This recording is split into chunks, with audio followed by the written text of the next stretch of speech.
Sunny M Kabikkad കൂടി ചേരുകയാണ്. Shri Sunny M Kabikkad, ഇന്നത്തെ ഹർത്താൽ എങ്ങനെ വിജയമായി എന്ന് പറയുന്നു? കേരളത്തിലെ എല്ലാ ജില്ലകളിലും ആയിരക്കണക്കിന് മനുഷ്യരാണ് ഈ കോഴ്സിനോട് അനുഭാവം പ്രകടിപ്പിച്ചുകൊണ്ട് രംഗത്ത് വന്നിട്ടുള്ളത്. വിവിധ സംഘടനകളുടെ നേതാക്കളും പ്രവർത്തകരുമാണ് രംഗത്ത് വന്നിട്ടുള്ളത്. കണ്ണൂർ മുതൽ തിരുവനന്തപുരം വരെയുള്ള ജില്ലകളിൽ ചില സ്ഥലങ്ങളിൽ അറസ്റ്റുകൾ നടന്നിട്ടുണ്ട്. കോട്ടയം പോലുള്ള ജില്ലകളിൽ ഏതാണ്ട് ഹർത്താൽ പൂർണ്ണമായി തന്നെ വിജയമായിരുന്നു. കടകൾ തുറക്കുകയോ പ്രൈവറ്റ് ബസ്സുകൾ ഓടുകയോ ചെയ്തിട്ടില്ല. അപ്പൊ ഇങ്ങനെ ഈ നിതിന്റെ കേസിൽ ജനങ്ങളുടെ ഒരു രോക്ഷമുണ്ട് എന്ന് കേരളത്തിൽ സ്ഥാപിക്കാൻ കഴിഞ്ഞു എന്ന അർത്ഥത്തിലാണ് ഈ ഹർത്താൽ ഒരു വിജയമാണ് എന്ന് ഞങ്ങൾ പറയുന്നത്.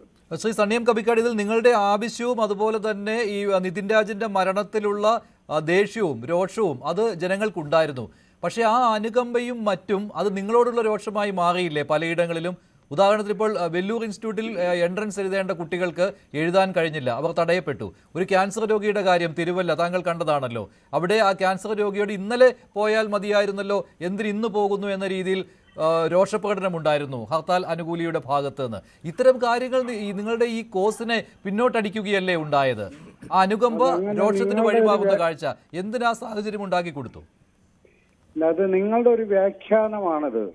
കേരളത്തിൽ 7 ദിവസം മുമ്പ് പ്രഖ്യാപിക്കപ്പെട്ടൊരു ഹർത്താലാണ് ഇന്ന് നടന്നത്. DGPക്കും മുഖ്യമന്ത്രിക്കും പ്രതിപക്ഷ നേതാവിനും നമ്മൾ കത്ത് കൈമാറിയിട്ടുണ്ട്. DGP നമ്മളോട് ഹർത്താൽ നടത്തരുതെന്നോ അത് നിയമവിരുദ്ധമാണെന്നോ പറയുകയോ അല്ലെങ്കിൽ ഒരു മറുപടി തരികയോ ചെയ്തിട്ടില്ല. ഞങ്ങൾ നിയമപരമായി തന്നെ എല്ലാ പേപ്പർ വർക്കുകളും നീക്കിയതിനു ശേഷമാണ് ഇന്ന് ഹർത്താൽ നടത്തിയത്. കേരളത്തിലെ മീഡിയയിൽ, നിങ്ങളുടെ വിഷ്വൽ മീഡിയ അടക്കമുള്ള മീഡിയയിൽ ഈ പറയുന്ന 28-ാം തീയതി ഹർത്താലാണെന്നുള്ള വാർത്ത പുറത്ത് വാഹനങ്ങൾ തടയില്ല എന്ന് പറഞ്ഞിരുന്നു, ജനങ്ങൾക്ക് സഞ്ചരിക്കുന്നതിൽ തടസ്സമില്ല എന്നും പറഞ്ഞിരുന്നു. അതാര് പറഞ്ഞു? ഞങ്ങളാരും പറഞ്ഞിട്ടില്ല.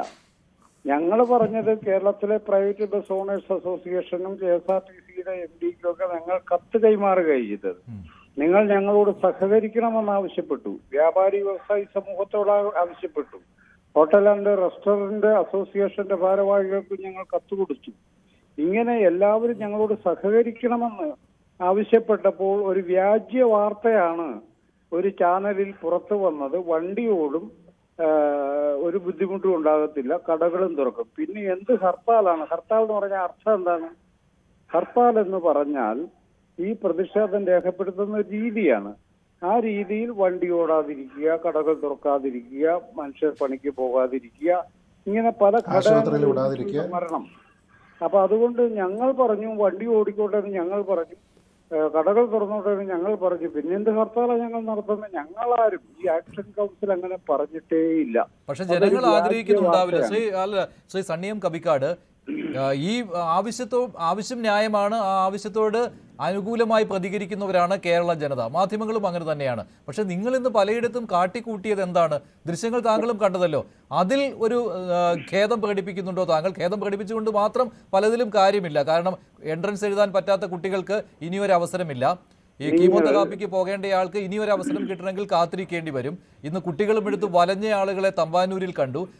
കൊടും ചൂടത്ത് KSRTC ബസ്സിൽ കയറിയിരിക്കേണ്ടി വന്ന യാത്രക്കാരെ കണ്ടു. അവർ അനുഭവിച്ച ബുദ്ധിമുട്ടിന് പരിധിയില്ല. അപ്പോൾ അവർക്ക് നിങ്ങളോടുണ്ടായിരുന്ന ഒരു താല്പര്യം, ഒരു നിങ്ങളുടെ ആവശ്യത്തോടുള്ള ഒരു അനുകമ്പ, സ്നേഹം അതില്ലാതായി. അതിന് പകരമായിട്ട് നിങ്ങൾക്ക് എന്ത് കൊടുക്കാൻ കഴിയും? അവരുടെ നിങ്ങളുടെ ഒരു വ്യാഖ്യാനം. നിങ്ങൾ ഒരു കാര്യം മനസ്സിലാക്കണം. കേരളത്തിൽ ആദ്യമായി നടക്കുന്ന ഹർത്താൽ അല്ല ഇത്. ഹർത്താൽ നടക്കുമ്പോഴൊക്കെ സാധാരണ മനുഷ്യർക്ക്, യാത്ര ചെയ്യുന്നവർക്ക് ചില അസൗകര്യങ്ങളും പ്രശ്നങ്ങളും ഉണ്ടാകാറുണ്ട്. നിങ്ങൾ അന്വേഷിച്ചോ? ഏതെങ്കിലും ഇപ്പം കണിയാപുരത്ത് വണ്ടി തടഞ്ഞതിന്റെ ഭാഗമായിട്ടാണ് വിദ്യാർത്ഥികൾക്ക് പരീക്ഷ എഴുതാൻ കഴിയാതെ പോയത് എന്ന ആ ഒരു സംഗതി ഉച്ചയോടുകൂടി പുറത്തു വന്നതാണ്. ഞാൻ ചോദിക്കുന്ന ഒരു ചോദ്യം, അവിടുത്തെ ഈ പരീക്ഷ എഴുതാൻ പോയ കുട്ടികളോ അല്ലെങ്കിൽ മാതാപിതാക്കളോ വന്ന് സമരക്കാരോട് ആവശ്യപ്പെട്ടോ ഞങ്ങൾ പരീക്ഷ എഴുതാൻ പോവാണ്, ഞങ്ങളെ കടത്തി വിടണമെന്ന് ആവശ്യപ്പെട്ടിട്ട് അവർ തടഞ്ഞോ? അതാണ് അങ്ങനെ അതല്ല. അതിലെ കൂടി യഥാർത്ഥ ആംബുലൻസ് കടന്നു പോകുന്നുണ്ട്. രോഗിയോട് ഇന്നലെ പോരായിരുന്നു, ഇന്നെന്തിന് പോയെന്ന് കീമോതെറാപ്പിക്ക് പോകുന്നു എന്ന് ചോദിച്ച ഹർത്താൽ അനുകൂലിയാണുള്ളത്. ഹർത്താൽ അനുകൂലികൾ ആരോടെങ്കിലും പറഞ്ഞിട്ടുള്ള കാര്യങ്ങൾ വളരെ തെറ്റായ കാര്യങ്ങൾ തീർച്ചയായിട്ടും അങ്ങനെ പറയരുതായിരുന്നു എന്ന അഭിപ്രായമുള്ള ആളാണ് ഞാൻ. അങ്ങനെ പറഞ്ഞിട്ടുണ്ടെങ്കിൽ തീർച്ചയായും അത് തെറ്റായിപ്പോയി എന്ന് വിചാരിക്കുന്ന ഒരാളാണ് ഞാൻ. അതല്ലാതെ ഹർത്താലിന്റെ ഭാഗമായി എന്തെങ്കിലും പിഴവുകൾ ഉണ്ടായിട്ടുണ്ടെങ്കിൽ ഉണ്ടാവരുത് എന്ന് ആവർത്തിച്ച് നിർദ്ദേശങ്ങൾ കൊടുത്തുകൊണ്ടിരുന്ന ഒരാളാണ് ഞാൻ. അപ്പൊ അതുകൊണ്ട് നിങ്ങൾ വിചാരിക്കുന്ന പോലെ ഞങ്ങൾ ഒരു നിയന്ത്രണവുമില്ലാതെ എല്ലാ സ്ഥലത്തും എന്തോ വലിയ അക്രമം കാണിച്ചു എന്നുള്ള നിങ്ങളുടെ സ്റ്റോറി യഥാർത്ഥത്തിൽ ഈ നിതിനോട് നിങ്ങൾക്കുണ്ട് എന്ന് പറയുന്ന അനുഭവം അതെങ്ങനെയാണ് പ്രകടിപ്പിക്കേണ്ടത്? പ്രതികൾ ഇതുവരെ പിടിക്കപ്പെട്ടിട്ടില്ല. ഒരു പ്രതിക്ക് ഓൾറെഡി ജാമ്യം കിട്ടിക്കഴിഞ്ഞു. ഇവിടെ എന്താണ് നടക്കുന്നത്?